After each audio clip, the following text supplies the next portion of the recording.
You know it. It's the most exciting time of the football season, just hours away from kickoff at NRG Stadium, where the Atlanta Falcons will face off against the New England Patriots.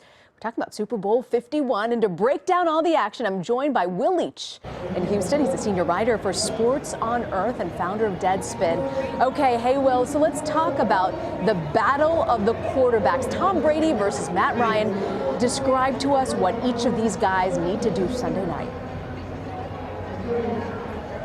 Yeah, so Matt Ryan is actually having his MVP season. He's 31 years old. He's been playing in the NFL for a while, and he's always had talent, but he's never really put it entirely together. This is the year, working with his offensive coordinator, Kyle Shanahan. He's probably going to win the MVP this year, and for particularly the second half of the season, the Falcons' offense has essentially been unstoppable. And of course, now he's going up against Tom Brady, who just happens to have won as many Super Bowls as anyone in the history of the sport, and now has a chance to finally break the record of Joe Montana and Terry Bradshaw by winning 5. So, and a guy that's really played as well as he has at any time in his career. This is 39 years old when most quarterbacks are out of the league or just kind of hanging on. He's playing his best football now, so it promises to be a pretty high-scoring game because these very well might be the two best quarterbacks in football. Yeah, it certainly looks that way. I want to ask you, the Falcons have a really strong motivator, I think, going into tomorrow's game. They've never won a Super Bowl before. The Patriots obviously have won 4. So what do you think is going to be more crucial when it comes to the game? Experience or the desire to win here? Certainly when it comes, the Falcons, they've never won a Super Bowl before, and they really are kind of an insurgent team. They've really been playing fantastic for the second half of the year.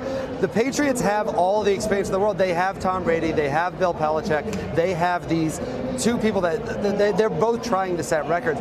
The Falcons do have the sense of they're a very young team, particularly on defense. One of the things with the Patriots, they obviously have a lot of experience, but Tom Brady has been known to struggle when they get a lot of pressure on him. It's the one struggle. It's Tom Brady. He very rarely struggles at anything, but the one thing he does struggle at is when they get pressure.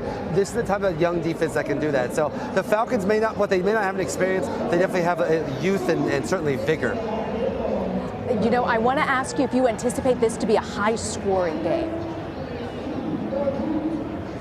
Yeah, I think so. It's funny because the Patriots have actually the best scoring defense in football, and the idea is, the Falcons' offense reminds a lot of people of that old St. Louis Rams team with Kurt Warner and Marshall Faulk, the greatest show on turf team. The Falcons have that kind of offense, and no one's really had any luck stopping them all year.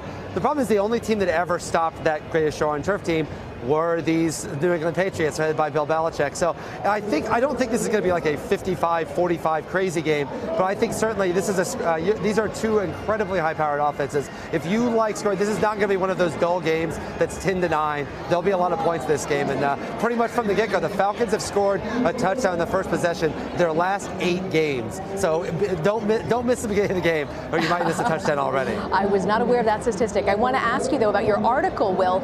You write here that fans only think they want the Super Bowl to be a nail-biter, but in fact they really want a blowout. Explain that one to me. Yeah, because I think one of the things about the Super Bowl is it really kind of dictates history. When you think of Super Bowl history, you think of the great teams. You think of Joe Montana. You think of the Super Bowl Shuffle Bears. I could probably rattle off a couple verses from that song for you. Even now, you think of the historic teams are the great ones. You don't think of the Ravens team that barely beat the 49ers or the Colts team that barely beat the Bears. In a way, these truly great teams are often playing against themselves. I always think of the 1987 49ers, who they were thought to be one of the best teams in football, and so when they played in the championship game in the Super Bowl, they needed to break their own record in points to show that they were this historically dominant team, and they did. We would not remember that team as fondly if they would have just barely won that game. So to me, a team that you're looking at that kind of historic to make history in this game, it is probably the Patriots, obviously with Brady and Belichick trying to win their 5th Super Bowl, but this team has been fantastic all year, and most importantly, the big storyline of the Super Bowl is the idea that Tom Brady was suspended for the first 4 games of this season because of Deflategate. Ask a New England fan here at the Super Bowl what they think of Roger Goodell and Deflategate, and duck, because they have a lot of very strong opinions about them.